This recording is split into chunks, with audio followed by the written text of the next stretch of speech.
ख़बर शामिल कंदा हलो सकरंड मां। एसडीएन न्यूज़ जे रिपोर्टर सोहेल चांडियो जे रिपोर्ट मुताबिक़ सकरंड भरिसां ॻोठ पलियो मक्सी जे रहवासियुनि मसमात बची मक्सी खे पंहिंजे भाइरनि पीउ जी मिल्कियत खां बेदख़ल कंदे मिल्कियत पंहिंजे नाले कराए छॾी।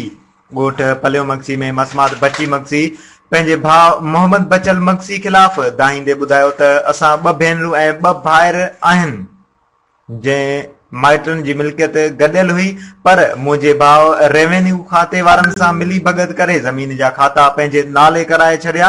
मूंखे पंहिंजे घर खां बेदख़ल करे कढी छॾियो अथऊं ऐं हाणे हू मुंहिंजे पीउ जी मिल्कियत मां मुंहिंजे हिसे में आयल ज़मीन नथो ॾे। हुन वसवारनि खां अपील कई आहे त मामले जो नोटिस वठी मूंसां इंसाफ़ करे मिल्कियत जो हिसो ॾियारियो वञे।